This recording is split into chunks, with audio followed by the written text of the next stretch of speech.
Welcome back to my channel. Today we're checking out some more One Piece Pirate Warriors 3. Going to be continuing on our journey of checking out characters that didn't make it into Pirate Warriors 4. Today we're playing Kuma, who I'm actually really excited for because in the anime and manga we're getting a lot of Kuma in the recent months, and I'm actually really excited for the anime to start to adapt his backstory and kind of what's going on with him, since in the latest episode he did like kind of break free from control, quote unquote, and started running towards somewhere. The anime onlys won't know where he's going yet, but he just like blipped himself away, leaving behind the revolutionary island on Ivankov's island, which honestly I'm so excited because we're also seeing more of just the revolutionary army in general, because until now we've basically seen nothing besides a couple dialogue lines and kind of references to here. But even in one of the more recent episodes we got to see like it formed after Ohara's like demise, which is really cool, and something I kind of forgot that happened in the manga, because it has been a while since I read that chapter. It was still back when we were pre-Great Year 5 is when I caught up with the manga. Sadly, we are still currently on break on the manga, although I think we have like 16 more days to go or something along those lines, maybe 17. I think on April 21st is when we're back to the next chapter, which honestly this break is timed out to be in a pretty good spot for me because I'm catching up with a lot of anime that were ending last season and a bunch of new ones are starting, so it was a good time for me to have extra time to focus on other series. Also, I like Kuma's moveset a lot more than I thought I did. I hadn't played him back since I played Pirate Warriors 3, but I remembered him feeling kinda wonky. But a lot of his moveset I actually quite like. He is definitely pretty slow, a lot of his moves, and you do have to be careful on Nightmare Log, as you can get murked pretty easily. But this time for skills, I went for one where when I get lower health and I get increased damage and defense, so it kind of helps me stay alive a bit more.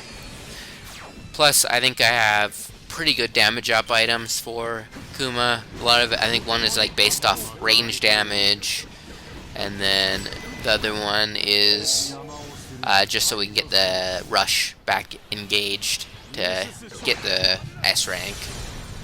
And also when you're in that, you can get pretty good damage increase with one of the skills. I'm honestly really loving going back though and playing some Nightmare Log missions and whatnot, because it is significantly more challenging than pretty much anything in Pirate Warriors 4, which I think I mentioned before in another video where I was playing this, that it has a little bit more difficulty and I feel like a bit more strategy, because you can't basically just spam.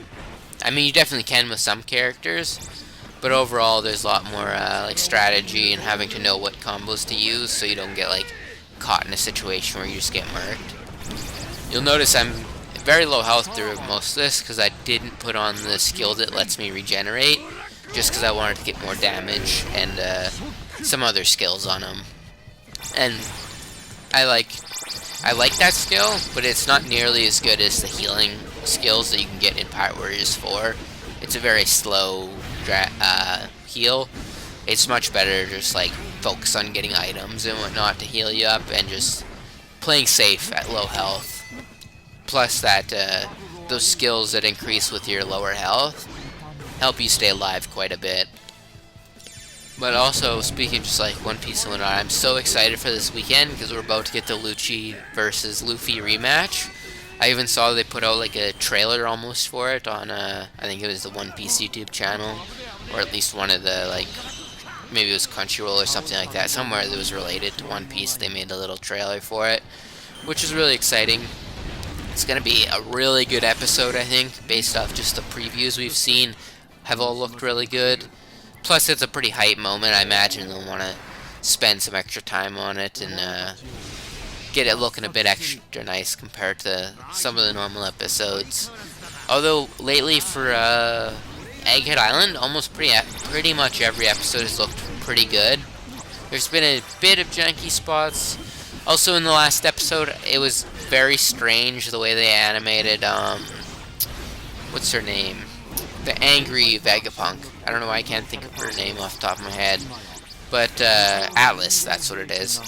On her super punch or whatever she did, she had such a crazy long windup that it seemed so obviously that Lucci was about to just wreck her. It did, like, it had a really cool part with Lucci where he took off his coat and transformed, but there was such a big windup to that punch that it also just didn't animate very well with a lot of like power behind it or anything. It kind of just was like a pointless build-up almost. But other than that, the episode was really good, especially for being one that had less going on than some episodes. Like, we basically just got Lucci coming onto the island and not too much else. And then his attack, which his six finger gun, I think that's what it is. His attack looked really good on Atlas. It was also cool how it like almost like exploded in the inside of her head, and the way it like shot out, which I think that's also the first time we figured out that they're like robotic and not like humanized clones. So that was a cool reveal too for some anime onlys, I imagine. Man, we're playing it really close to home here though. I have like basically no health here, and did manage to get a lot of the stronger enemies defeated though, and don't have to just run away. Because I don't think there is a ton that's... Oh, Kuzin spawning down there. There's not like a ton to do on this mission, because I think it was getting KOs, and then it'll eventually spawn us the final boss.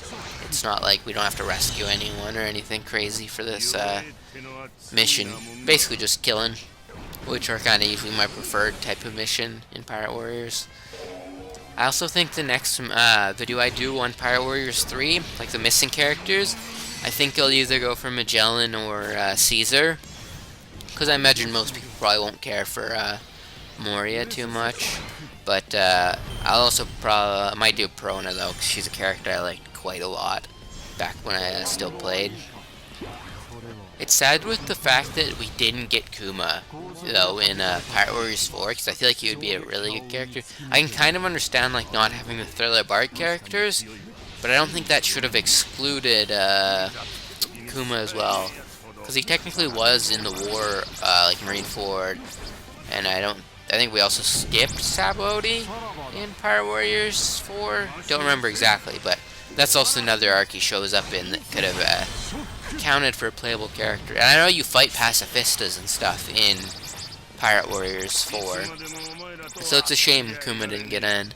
But I do kind of understand skipping like Skypea and Thriller Bark, because they're much smaller arcs, including Caesar and Punk Hazard, because it's like a lot less you can do in those arcs, and honestly generally are less popular than the bigger arcs, and I imagine they probably just didn't want to do the same thing for the story mode as they already did.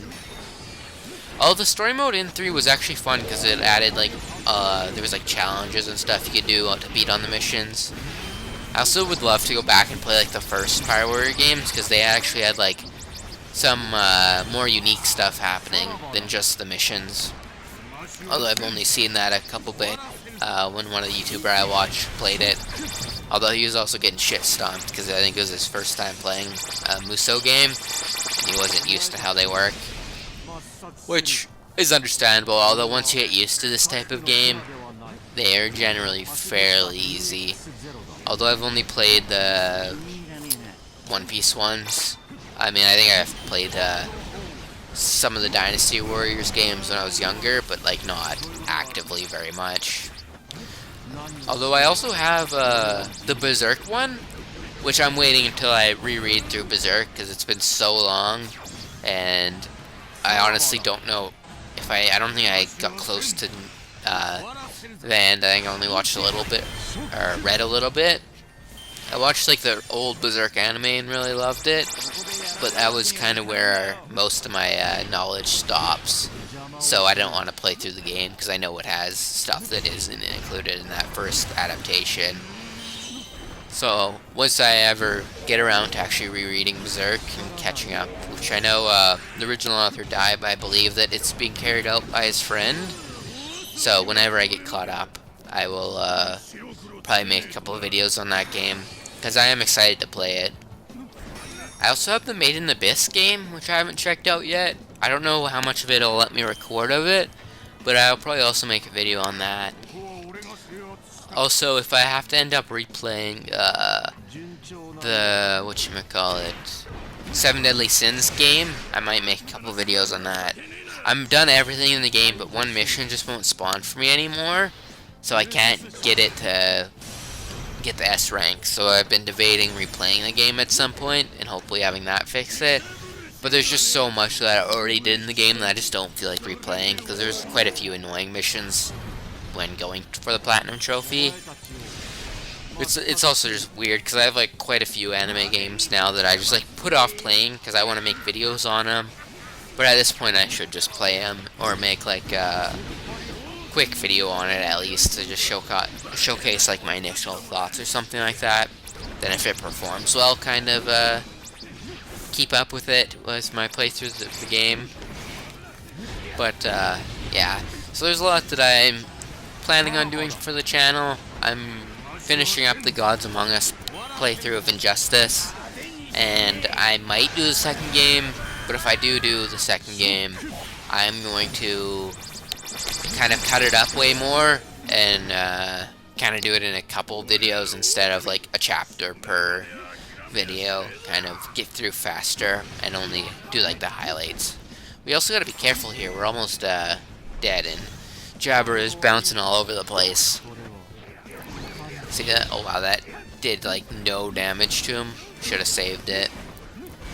It's Kuma's little step forward is actually funny there, because he does like a teleport forward almost, but it seems so goofy almost.